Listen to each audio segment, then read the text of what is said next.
안녕하세요. 올라 아미고스.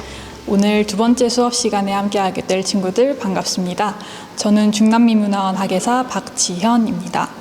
지난 시간에는 중남미가 세계지도에서 어디에 위치하고 있는지, 그리고 유럽인들이 전 세계로 모험을 떠나게 되는 대항해 시대에 대해 알아보았습니다.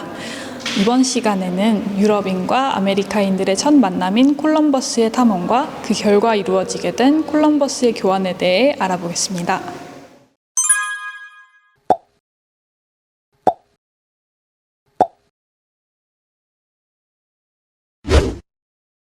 지난 시간에 콜럼버스라는 탐험가를 만나보았는데요. 콜럼버스에 대해 좀 더 알아볼까요? 콜럼버스는 1450년 이탈리아 제노바에서 태어났습니다. 동생과 함께 지도 만드는 일을 하던 콜럼버스는 그 당시 유행하던 책인 동방견문록을 읽게 되었습니다. 동방견문록은 1298년 마르코 폴로라는 사람이 아시아에 여행한 기록을 쓴 책으로, 당시 실크로드 무역상이었던 이탈리아인 마르코 폴로가 원나라 쿠빌라이 칸의 관리로 일하면서 중국과 서남, 동남아시아 등을 여행하는 여행담의 기록입니다. 왕복 거리가 무려 24,000km에 이르는 24년간의 여행이었습니다. 이 책을 읽고 아시아의 무한한 호기심과 환상을 갖게 된 콜럼버스는 지구는 둥글며 서쪽으로 항해를 계속하다 보면 세계를 한 바퀴 돌아서 중국과 인도에 닿을 수 있다고 믿었습니다. 지중해를 통하지 않고 인도를 비롯한 아시아와 무역을 할 수 있다는 계획을 여기저기 얘기하며 지원 요청을 하지만 포르투갈, 영국, 이탈리아 모두에게 거절을 당합니다.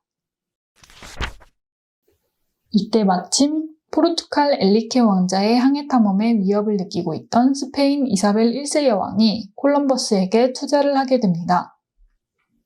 콜럼버스는 이사벨 여왕에게 배의 세척과 선원들, 새로운 탐험 지역에서 발견되는 보물의 10%와 새로운 지역의 총독자리까지 약속을 받고 1492년 8월 3일 스페인을 떠났습니다. 마침내 2달 뒤인 10월 12일, 콜럼버스는 남아메리카 카리브해의 바하마 제도 작은 섬에 도착하게 됩니다. 콜럼버스는 이 섬에 구세주라는 뜻의 산살바도르라고 이름 지었습니다. 그리고 이곳에서 오래전부터 살아왔던 원주민들을 만나게 됩니다. 콜럼버스는 자신이 아시아의 인도에 왔다고 생각했고 원주민들을 인도 사람, 즉 인디언이라고 불렀습니다.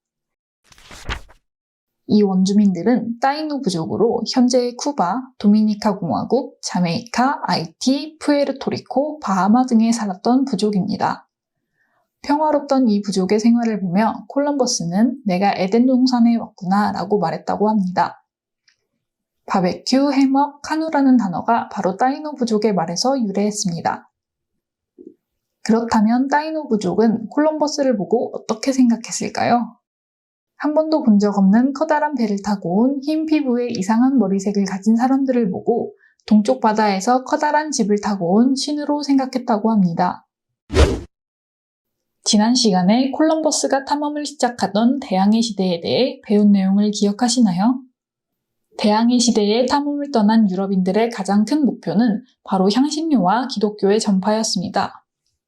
그중 향신료는 고기를 즐겨 먹던 유럽인들이 당시에 오래 보관할 수 없어서 쉽게 상하는 고기에 냄새를 가려주고 맛을 더하기 위해 아주 인기가 높았습니다.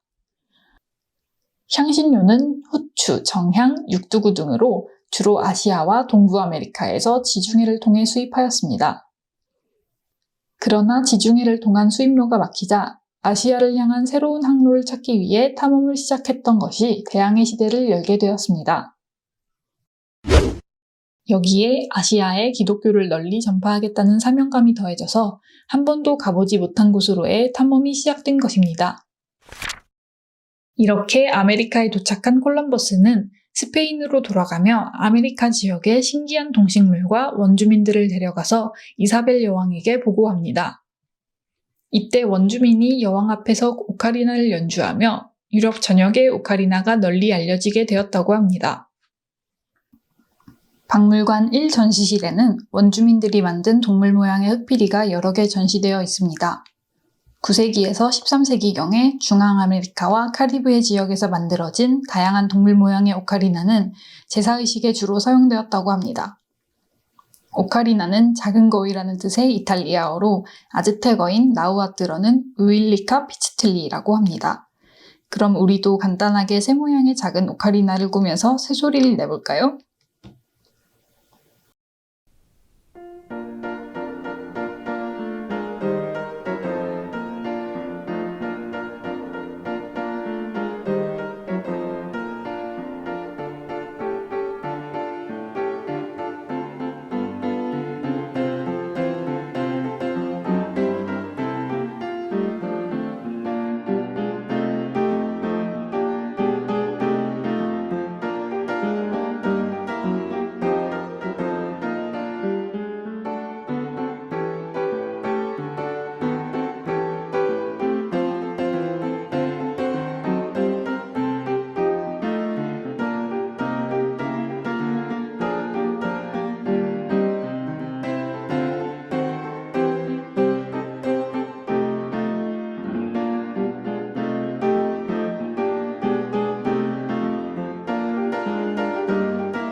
그 후로도 콜럼버스는 세 차례 더 아메리카 대륙 원정에 나섭니다.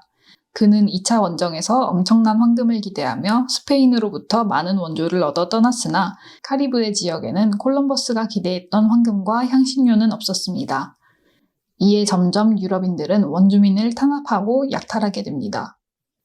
4차례 콜럼버스의 원정을 통해 유럽에서 아메리카로, 아메리카에서 유럽으로 전해진 다양한 동식물이나 문화를 콜럼버스의 교환이라고 부릅니다. 먼저 유럽에서 아메리카로 전해진 것들은 소, 닭, 말, 돼지 등의 동물과 바나나, 귤, 커피, 포도, 양파, 복숭아, 쌀, 사탕수수, 밀가루 등이 있습니다. 아메리카에서 유럽으로 전해진 것은 칠면조와 감자, 고구마, 호박, 토마토, 옥수수, 땅콩, 고추와 피망, 카카오, 콩 등 아주 많습니다. 한국인의 대표 음식 김치에 넣는 고춧가루도 이때 유럽에서 전해져서 우리나라에 들어온 후에 고춧가루를 넣은 김치를 먹게 되었답니다. 동물과 식물뿐만이 아닙니다. 오랫동안 고립되어 살던 아메리카에는 유럽에서 건너온 많은 전염병이 번지게 되었답니다. 독감, 콜레라, 말라리아, 페스트 등입니다. 물론 아메리카에서 유럽에 전파된 전염병도 있었지만 공기로 전염되는 전염병이 많았던 아메리카 대륙은 전염병으로 큰 피해를 입게 됩니다. 콜럼버스는 카리브해 섬들만 탐험하고 정복했으며 아메리카 대륙 본토에는 가보지 못했습니다. 결국 그를 믿고 투자했던 스페인의 이사벨 여왕이 사망하자 몰락하였고 얼마 지나지 않아 쓸쓸하게 죽고 말았습니다. 프랑스의 유명한 작가 빅토르 위고는 콜럼버스의 가장 위대한 업적은 목적지에 도착한 것이 아니라 목적지를 향해 닻을 올렸다는 것이다 라고 했습니다. 유럽인에게 아메리카 대륙과 교류를 맺게 한 장본인은 콜럼버스였고 이것이 유럽의 제국주의 시작이 되었습니다. 유럽인에게 콜럼버스는 세계사의 한 획을 그은 영웅이라고 할 수 있겠죠. 그러나 아메리카 대륙 원주민들에게 콜럼버스는 어떤 사람일까요? 오늘은 신대륙과 처음 만난 콜럼버스의 이야기와 콜럼버스의 교환에 대해 알아보고 오카리나도 만들어 보았습니다. 그럼 배운 내용을 퀴즈로 복습해 볼까요?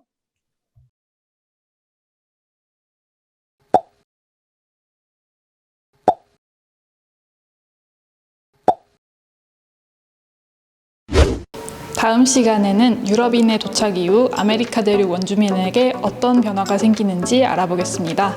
다음 시간에 만나요. 아스타 루에고, 아디오스!